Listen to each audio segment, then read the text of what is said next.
fact, we have air raid sirens now sounded across Tel Aviv after a ballistic missile was launched towards central Israel. Reports are saying that the missile was fired from Yemen, triggering alerts and activating air defense systems.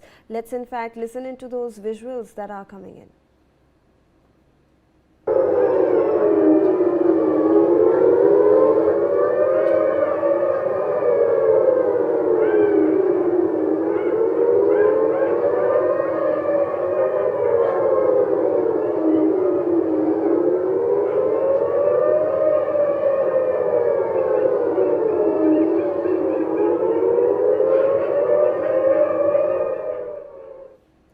Mr. Dwivedi, if I can rope you back into this discussion, I want to understand, why do you think is Israel not towing the US line when it comes to looking at strategic pauses? Because the US had earlier announced a 5-day pause. Israel didn't pay heed to that. Then the US announced a 10-day pause, which we will see ending tomorrow. Israel continues to, however, bomb targets across Iran and across Lebanon. Why do you believe that Israel is still continuing its hostilities and not coming to the negotiating table, or, you know, just having a strategic pause in this war? I personally feel that President Donald Trump and Benjamin, and to be more precise, Trump only, had tried for a kind of a stalemate.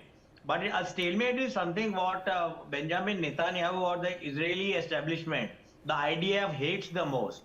Because wherever the Americans are going these days, I'm talking about the last 2 decades, what they do is that they have the shock and awe, they have the taking out histrionics which go on early or in the day, couch potatoes of the media guzzling variety. They have a field day in their drawing rooms. But when it comes to stabilizing control and commandeering over the enemy state, and in an attempt to go ahead with a rehabilitation and a reconstruction phase after the stabilization phase, the Americans have been found wanting. So, you know, the American and the Iranian trajectory of strategic thought is slightly different here. Though, if we go by the John Mearsheimer text, talking about the characters like Scooty Libby and, you know, the Israel lobby in US, what we are going to find is that America and Israel, they are inextricably linked to each other as far as all perspectives of development, growth, military aggression and diplomacy and human development are concerned. But what we have to understand here is the theme of Israel. Israel has been one of the most unfortunately castigated, ridiculed and hated country for not much of a reason. Now, I'm not talking about a civilizational confrontation. I'm not talking about a religious confrontation. That does not figure in my strategic and academic calculus at all. But Israel has shown the kind of grit, the kind of courage and the kind of determination and the technological finesse to fight on against a hostile neighborhood. In fact, the entire world, if I use a hyperbole, so they have that resilience and they're surrounded by enemy states in all the directions.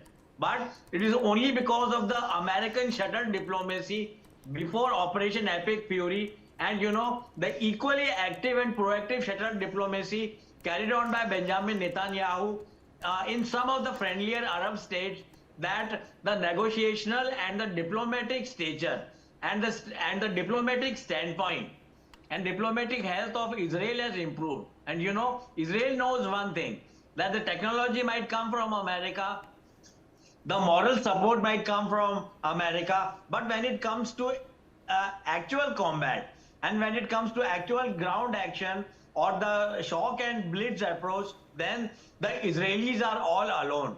People are talking about the grandiose, preparation of the Khomeini regime. But Israel is perpetually at war. Israel has been at war, and it is a question of survival for them since the 1947 Nakba.